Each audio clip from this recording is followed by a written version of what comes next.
Welcome to Haengju Fortress. At first glance, it may look like just another peaceful hill by the Han River, but this place carries one of the most dramatic stories in Korean history. Today we're going to travel back more than 400 years, to the time of war, courage, and a victory that still inspires Koreans today. Let's set the stage. The year is 1592. Japan launches a massive invasion of Korea. This is called the Imjin War. Their plan? March straight through Korea, conquer China, and control East Asia. And guess what? They nearly pulled it off. In just weeks, the Japanese army captured Seoul, forcing the Korean king to flee north. The country was in chaos, but 1 year later, in early 1593, things began to change. Allied Korean and Ming Chinese forces pushed the Japanese back from Pyongyang, and the enemy was retreating south. Their next target? Retake Seoul. And right here, at Haengju, the Japanese faced a wall of resistance. Commanding Haengju Fortress was General Kwon Yul, with just 2,300 defenders, and the Japanese, over 30,000 troops. Talk about an underdog story. If this were a Hollywood movie, you'd think it was too unrealistic to be true. Here's the twist. The defenders weren't only soldiers. Local villagers, even women, children, and monks, joined the fight. Some carried stones up the hill, some brought food and water, others threw rocks down on the attackers. This wasn't just an army defending the fortress, it was a whole community fighting for survival. They used everything: arrows, gunpowder weapons, fire carts called hwacha, and of course, thousands of stones rolled down the hill.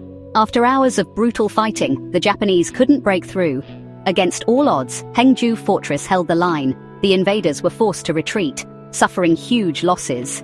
This became known as the Battle of Haengju. Along with the naval victory at Hansan-do and the first defense of Jinju, it's remembered as one of the 3 great victories of the war. More than a military win, it showed the spirit of ordinary people, standing shoulder to shoulder to protect their home. Today, Haengju Fortress is quiet. Families come here for picnics, couples take selfies with the Han River in the background, and hikers enjoy the fresh air. From the top, you can see Seoul just 15 kilometers away, only about 30 minutes by car. It's hard to believe this peaceful spot was once the site of such desperate struggle. So why visit Haengju Fortress? Not just for the history or the view, but for the story it tells, about resilience, unity, and hope. It's a reminder that sometimes the strongest walls aren't built of stone, but of people standing together.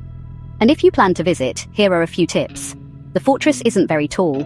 It takes just 20 to 30 minutes to reach the top. A full visit, including the fortress walls, the memorial hall, and the park, usually takes about 1 to 2 hours. If you walk slowly, take photos, and enjoy the view, give yourself around 3 hours. Wear comfortable shoes. The paths are easy, but it's still a hill. The site is beautiful in spring with cherry blossoms and in autumn with colorful leaves. At the summit, don't miss the panoramic view of the Han River and the skyline of Seoul. It's not far at all, only half an hour from central Seoul by car or taxi. So if you're looking for a half-day trip filled with history, nature, and a great story, Haengju Fortress is perfect. Come for the history, stay for the view, and leave with the story of how ordinary people made extraordinary history. See you at Haengju Fortress.